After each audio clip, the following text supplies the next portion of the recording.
Okay, well, as promised, we have an expert here today with us to talk more about, remember, the insulation.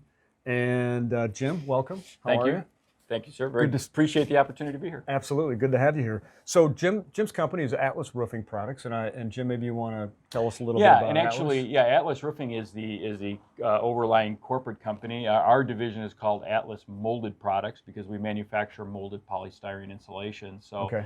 AMP for short. So first of all, break it down for us. What is polystyrene? And truth be told, we refer to it as molded polystyrene because that's really our manufacturing process, but it's more commonly known as expanded polystyrene. Okay. It's an expandable resin, so Okay. we refer to it as molded polystyrene, hence the name. All right, so we're looking at this, and maybe that's too big of a piece, but so it looks like it's like little balls, like if you kind of take one off, it's like this little nugget. Correct. Of, that's a resin? That's our resin. Okay, correct. so how does that start out? Does that start out as It starts out as liquid?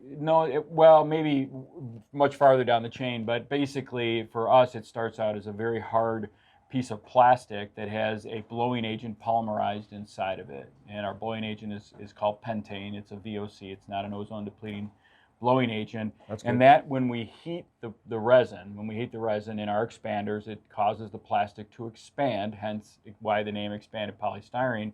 So, and it's at that point where we determine the compressive strength or density of the material. You touched on something that I think is really important, and that is sort of the environmental awareness of what insulation is or isn't, and what types of insulation are currently being kind of considered as dangerous. And maybe you could talk a little bit about that, because it's our understanding that the expanded polystyrene doesn't create the environmental trouble. Not only is the pentane a lower environmental impact, but actually when we expand the plastic in our plants, we capture that pentane, we burn it off, or sometimes convert it into other energy. So truthfully, what you see here, about 5% plastic and about 95% air. Air, no kidding. So that really becomes the insulating medium, is the air. That's captured inside that little plastic Correct. pellet. Gray, white. Yep. What's the difference? This is sort of the standard, polystyrene rigid insulation. The graphite product, which is actually manufactured by the raw material by BASF, their brand name for it is Neopor, Yep. which is a pretty commonly recognized name in the specification world. And so our brand name is Thermal Star. So we take Neopor graphite polystyrene and convert it into Thermal Star GPS. Got it. And pound for pound, they're probably very similar. In terms of their chemical makeup and such, yeah. I mean, obviously, there's a graphite component that's infused into that resin, that bead that you were talking about. That graphite component is done at the raw material production and brought to us that way. So it comes to us as either a gray or a white polystyrene. Our value differences. Yeah. So there is about 15% R value difference between the two. The nice thing about the graphite product, especially in the precast world, is that you get pretty much the same R value of 4.7 per inch, no matter what the compressive strength is. So let's say if you're using a 10 psi graphite polystyrene, you're going to get the same R value if it's a 10, 15, or 25 psi.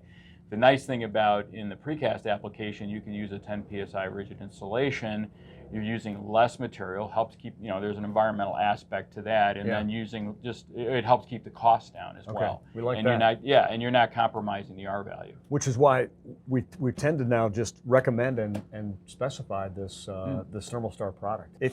No matter which product, it comes in different densities. Correct. And those different densities do not have an effect so much on R value with the GPS, the graphite, but Correct. they do on the EPS. That's correct, and that just really has to do with the thickness of the wall structure of the plastic that's in there. So the lower the density, the thinner the wall structure, and the lower the R value. The higher density, thinner wall structure of the plastic, and the slightly higher R value. It's not a direct line, but that's pretty much explains it. Whereas the graphite is always 4.7. What is R? Is it R stand for resistance? Yeah, it's just a way to measure the how heat transfers through this material. Is really what it is. And the higher the R value, the slower that heat transfers through. Gotcha. And I will mention too. So the reason why the GPS insulation has a higher R value is because that graphite component gives it some reflectivity and again makes it harder for the heat to transfer through the product. That's why